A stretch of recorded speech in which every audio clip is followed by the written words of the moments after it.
Shalom, welcome to the Jewish View. My name is Rabbi Nachman Simon with the Chabadis of Delmar, and together with my co-host Mark Ronich, a statewide news service, and jbiztechvalley.com. We have a very, very special guest with us, Mr. Mike Levin. You're the capital mechanics in Troy, but we brought here, maybe we should have a show, Mark, about how to fix your car. It wouldn't be a bad, but really we're talking about because your parents survived the Holocaust. And, we always remember the Holocaust, so we wanted you to, we can talk about books, and I'm knowledgeable about books, but someone who has, maybe not firsthand, but at least, from your parents firsthand, what it meant for a Jewish person to survive the Holocaust. So maybe you could just tell us something about what your father went through and some of the, because when I looked at some footage of your father, he spoke all in Russian. So I wanted you to, so I have the translation of what he said, but I wanted you to relay to the audience some of your remembrances of what your father had said to you. And how long were you, how old are you, first of all? How old are you? I'm 67. 67. So I was born right after the World War II. Right after World War II. Okay. Yeah. Where, in what city? I was born in Minsk, which is capital of Belarus, and grew up in a neighborhood where there were some Jewish families, but majority of the population in our area were Belarusians, and a lot of them used to work with Germans. They were Polizei, what we call collaborators, German collaborators. And growing up in this environment, I always felt that I'm not part of that community. I'm different. And they made sure that I knew that I'm different, good or bad. You still felt anti-Semitism even after World War II, you're saying? Oh yeah, definitely. And I grew up with that, knowing that I have to fight, I have to be better to achieve the same as anybody else. And that went through the school years. I didn't really feel that much in the college years, but when I started doing engineering during and after the college, I definitely felt that I am different, and I have to do more than anybody else to achieve the same. I mean, you were born after World War II, but tell us maybe through your parents what life was for a Jewish person before World War II, before the Holocaust. How many Jewish people were there, if you have any knowledge of that, and maybe the occupation. The Germans did take over. I mean, just for our viewers, that Germans didn't really. They weren't victorious over the Russians. They didn't capture Russia, but they did make inroads into Russia, and that's where many, many Jews were living. So even if they didn't rule the whole Russia where they were, that they were very dastardly. Do you know anything about well, I don't know much what was going on before, because that's the time when my father was young. He started working basically when he was 14. His family was a working family, a large family. There were a lot more Jews. As I said, Minsk was a fairly large population, Jewish population, to the point where there were Jewish synagogues, Jewish theaters, art. Quite a rich Jewish life even before. Under the communists? That's interesting. It was a communist country. To the extent that it was possible with the communists. Don't take me wrong, it wasn't free, but the thing is, my pride of being a Jewish is we never give up. All right, and if we can do something good for our own people, for ourselves, for our family, we feel that's what we're here for. And that's the feeling I grew up with. And the reason I wanted to talk about my parents is because what they were able to do for Jewish people is, to me, I can never achieve that level, no matter what I do. Okay, they were heroes. They were. Your parents were heroes. Literally heroes. My father literally saved hundreds of people from starvation, from death. Right. And there are hundreds of people, in Brooklyn and elsewhere around the country, who are alive because of what your father did. And when your father tried to escape, he was injured, and he couldn't make it. He had a longer stay back in Europe, is what I heard from the, But everyone had a different life, and everyone was trying to survive in their own way. But let me put this way, that my father was the 10th child in the family. Prior to the war, I believe a couple of his brothers or sisters died of natural causes. But after the war, only my father and his brother survived. Everyone else was killed. Not okay, and that was in the ghetto, and a lot of his parents and a lot of his brothers and sisters were killed while he was in the ghetto, basically in his own eyes. So they put everybody in Minsk. There was a ghetto in Minsk itself. Yeah. Well, if you let me go a little bit through his history, how the thing evolved. So my father was a professional. He was a sheet metal mechanic, but he was good in what he was doing. And then he was drafted into the service right prior to the war. 1940. Right. And then when the war happened, the Russian army was practically not prepared at all. I don't know if it was on purpose or whatever, but they had nothing to fight with, and they basically had to run. At that time, my father was captured by Germans and ended up in a German concentration camp in Minsk. That's basically our own city. Because he was a soldier, because he was Jewish? He was a soldier. No, because he was a soldier. All right. So, and then when he saw what's going on, and because that concentration camp was practically behind barbed wire with the ghetto, where his family was, he managed to escape from the German concentration camp into the ghetto, found a friend that was able to get him civil clothes, so he got rid of all this uniform and everything that would give him away as a military man. And that's where he met his family. And then, of course, pogroms and everything, and pogroms during World War II? In ghetto during World War II. Really?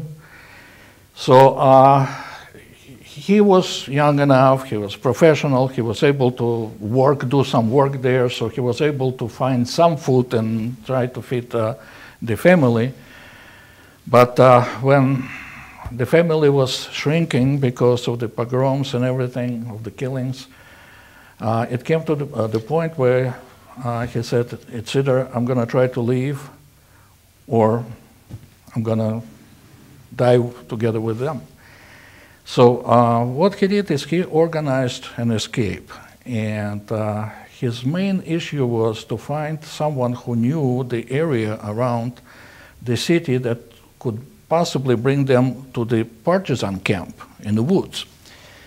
So when he found a person who was actually a milkman, who used to deliver milk to in the area. He was a friend, but he was. Well, it wasn't a friend, but basically made an offer that he could not refuse, and he organized that escape. He took 26 people with him, and my mother was part of that. And then they ended up. But they weren't married yet. They were. I mean, you're saying well, there was no official marriage in the ghetto. I mean, there was no. The only thing official was the death. So they got lost. I'm trying to shorten this whole story because as your father's picture is up on the screen, and he was given a choice to go to the ghetto or stay. The Germans killed those who didn't want to go to the ghetto, and he met his wife in the ghetto, and he met her at work. Yes, he was working, and she was just a young girl, attractive, and they fell in love. Well, that's how those things happen. But the bottom line is that when he organized that escape, my mother was part of it, and luckily they were successful. They were able to escape to a forest. Eventually, yes, but they came to a partisan camp that was actually, majority of it was Ukrainians. Right, now the partisans were the defenders. The partisans were... Defenders. I mean, they were supposedly fighting the Germans, a lot of it. The partisan camps typically were two kinds. One is like a fighting group, and another is just a survivor group. Right. You know, because he managed to get his people to the Ukrainians. Got ammunition, got rifles, you know. The Ukrainians were, even though they were Jewish people, they got along, because usually always say the Ukrainians... There were some Jewish people in that camp, but it was run by Ukrainians, majority was Ukrainians. So my father felt that they will not survive too long in that camp because they were expendable. Because they're Jewish? Yes. So he got his people, his friends, and you know, and said, "Listen, it's either we stay here and we die, or we go." And so they basically managed to escape from that Ukrainian camp, and they were going to try to join the partisan group that was actually portrayed in a movie, Defiance. Yeah, sure. Yeah, so he was actually going to join those people.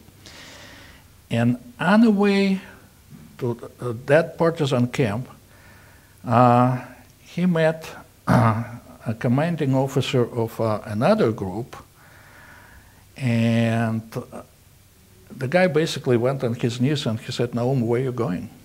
It's our people here. It's mostly women, children, no food, no clothes. The winter's coming. None of them is going to survive. Where are you going?" And he saw, 26 people, young, armed. And he was the leader.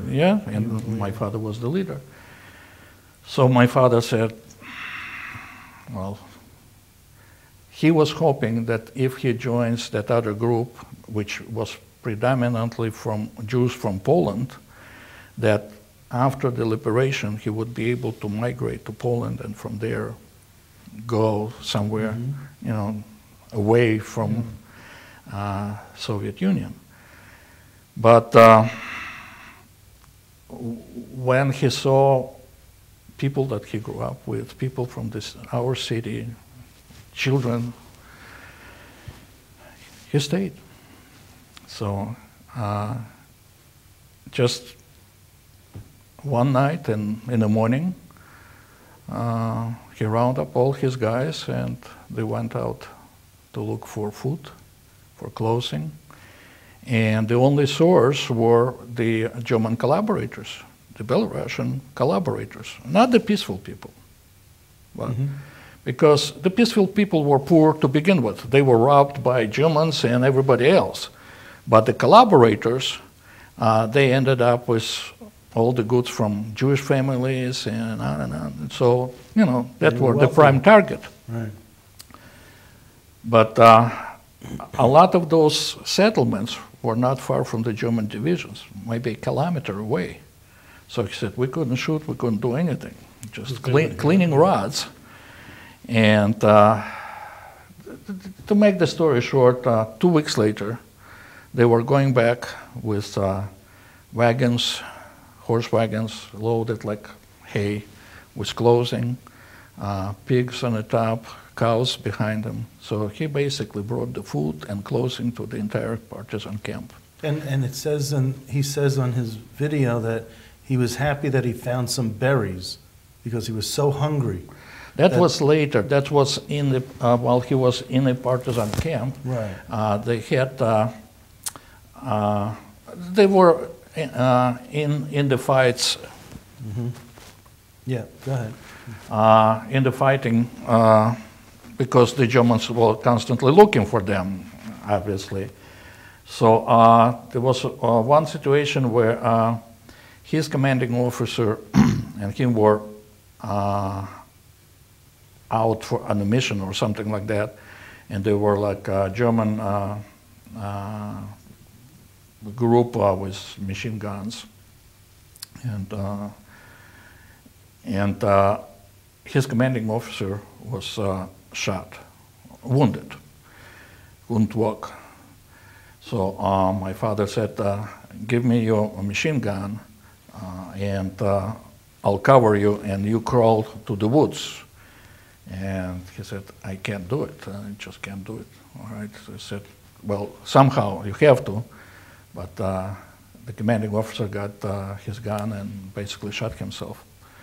So when my father saw that, you know, that was more than a commanding officer, that was a friend, that was a, you know, a Jewish guy from the city. I mean, there was not so much for ranks in the partisan camp, it's more like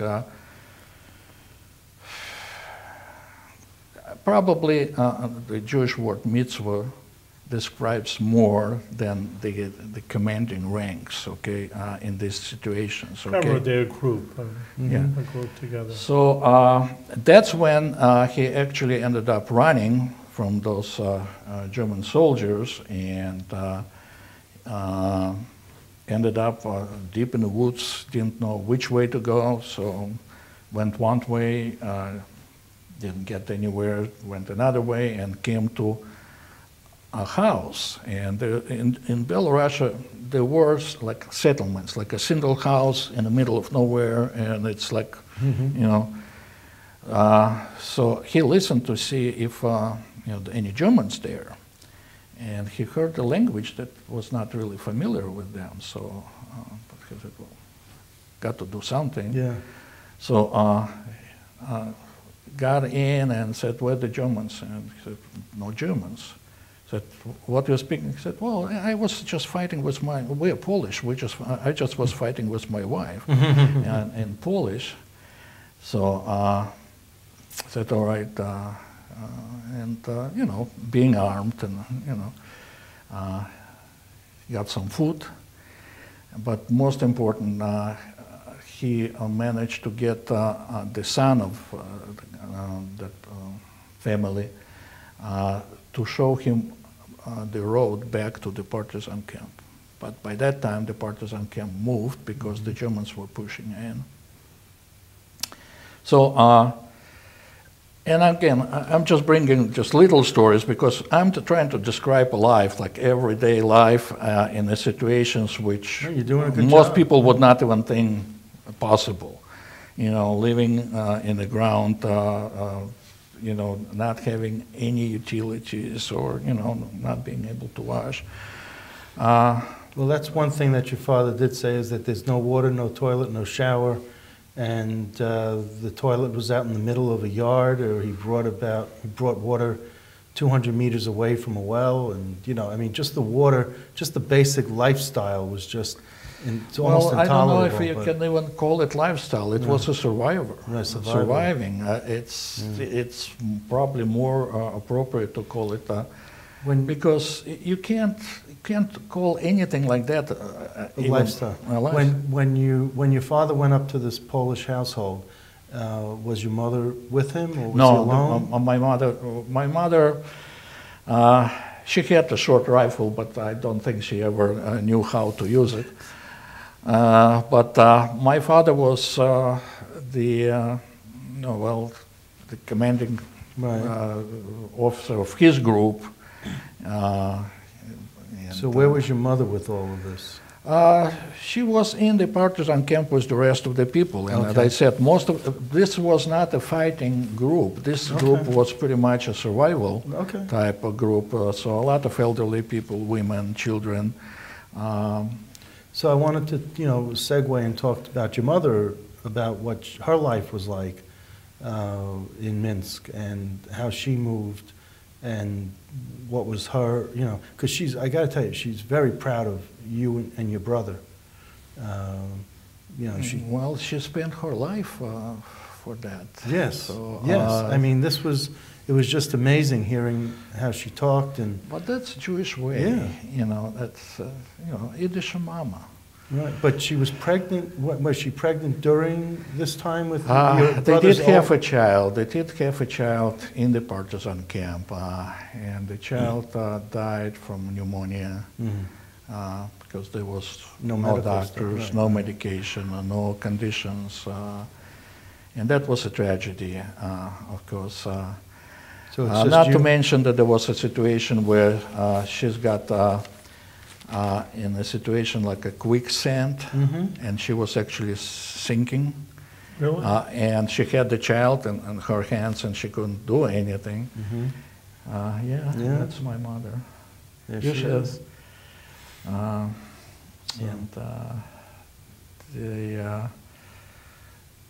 My father, luckily, I don't know, that may be intuition, and maybe that is,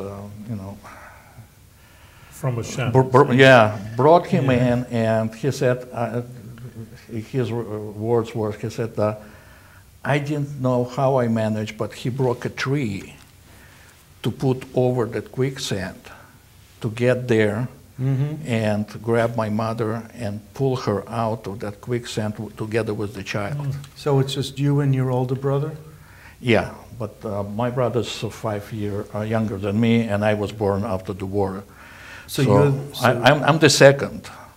The first one died. The first one died, and so now you're the second, and your brother's younger than you. Yeah. Okay. And of course, my parents did everything possible in their life. And so your mother was saying that you have perfect musical hearing? No, that's my brother. That's your brother who has that, and he's also a doctor? My brother is a violinist with Philadelphia Symphony. Really? Oh. That's very nice. Okay, you can see him here in Saratoga performing every August.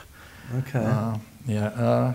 And which son is a good doctor? Your mother was saying. There's no doctors. No doctors? No. Your mother was saying something about. She Okay. wants a Jewish mama, wants a doctor. No, actually, when you're talking, the translation might be. The thing is, my father came from a working family. His father, or my grandfather, which I never saw in my life, of course, was, I don't know what's the word in English, when you have a wagon to drive, like a taxi, but, a horse wagon. There's a name for it, right?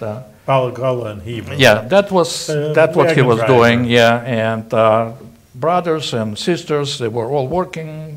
Some of them were actually his nephew from son of his oldest father was about the same age as my father. Wow. All right, it was a large family. Right. I wanted to ask you, your mother. I want to talk about your mother. She was a teacher? No. No. That's why I'm trying Okay, to. but you got into college. I'm trying to answer your question, Okay, but sorry, go ahead. here's the thing. Okay. Under normal circumstances, my parents would never meet because they were from very different economic situations. Social. My father was from, street fighters, and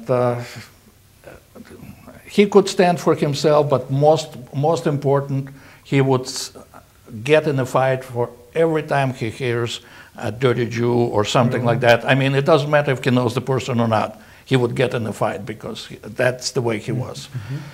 My mother's family, on the other hand, my grandfather was a famous doctor, pediatrician in the city. I believe they had a factory. All of them were educated, well educated. My grandmother wrote, I saw a few pieces of her handwriting. You couldn't duplicate it with the computer if you want. That was how accurate that was. Well educated, poetry, literature, and it wouldn't be for the ghetto, wouldn't be for the war. They would probably never meet. But that's... we have a few minutes left. But your mother went to college? She went to college, but she never finished the college because I was born, and at that time, the survivor, again, the war was over. But my father was actually arrested by the Russians after the war, thrown into a Russian concentration camp. For what did he do? Because what did they say? I know he's not a criminal. Well, Stalin at that time said that anyone who was in a German concentration camp for more than 5 days should be treated as a traitor. And because my father was in a concentration camp for 5 or 6 days before he escaped into the ghetto, he was arrested. And from his memories, his experience with the Russian concentration camp was worse than the German, because he said they were taking dead people out of that concentration camp by truckloads every day. Starvation. So how did he get out of that situation? Somebody suggested him not to mention that he's a professional, and he claimed that he just has no profession whatsoever. So they sent him to cut trees, and eventually from there he was